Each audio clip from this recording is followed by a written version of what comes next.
The argument has to be made for each individual case on the basis of the circumstances of each individual debt, and not as a general statement that maybe Use Cogens is relevant to the whole issue. When you go to certain segments which are really discussed even in international legal settings, for example, knowledge of the lenders, both in the context of the codification of the law of state responsibility by the International Law Commission and right now responsibility of international organizations, there are articles and passages on the knowledge of lenders. Is it imputed knowledge?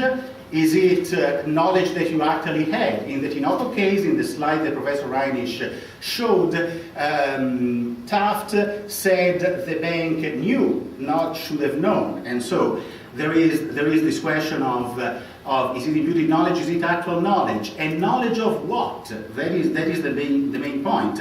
If I look once again at Professor Reinisch's paper, you have in paragraph 152 the sentence to the effect that the status of the regime of General Suharto as an odious regime is widely accepted, and then further down in 155, in the case of Indonesia, there is clear evidence that the Federal Republic of Germany was aware of this absence of legitimacy in representation.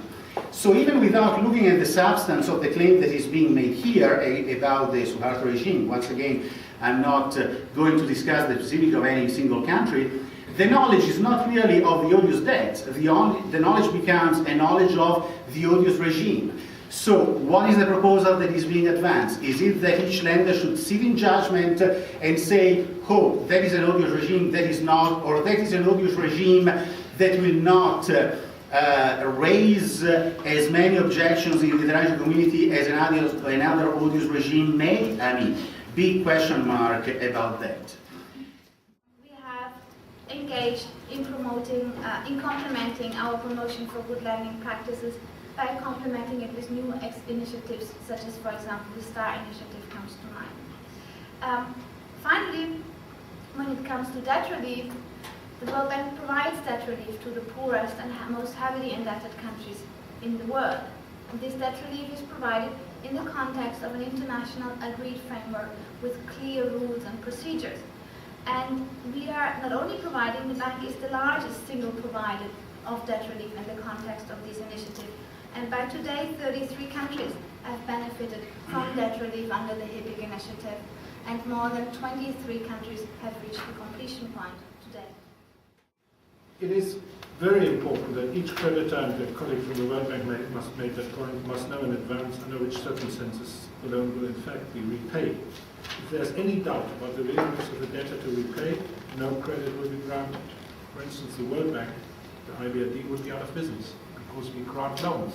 And to be able to grant loans, we must know that we're going to be repaid. If there's any uncertainty in that, we couldn't do business. And that will certainly not be good for humanity. It's a don't ask, just pay sort of dynamic in the global economy. And I think what we're saying is that there need to be rules that allow these debts to be challenged. And in the absence of those rules, you're going to see governments that are going to face very difficult decisions, and like you said, are going to face very severe consequences if they do decide to repudiate.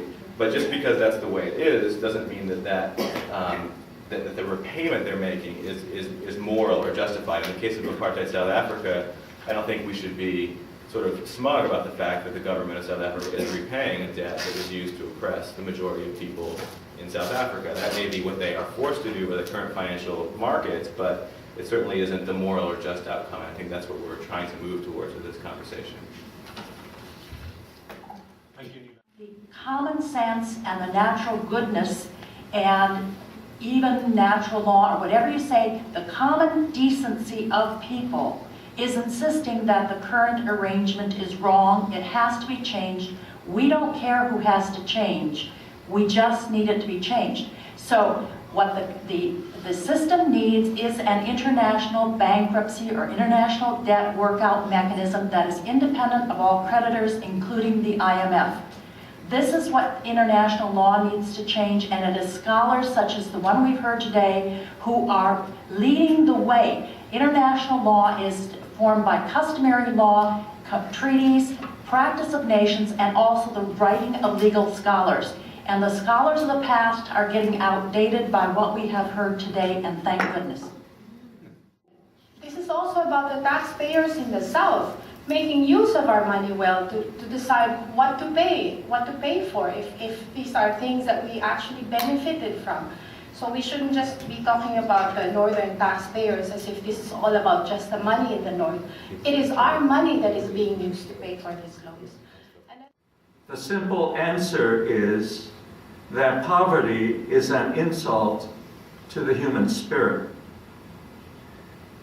I render that story here because we give voice not only to our constituents and civil society, but to the many who have no voice and for whom hopefully we speak. Thank you again for this wonderful occasion.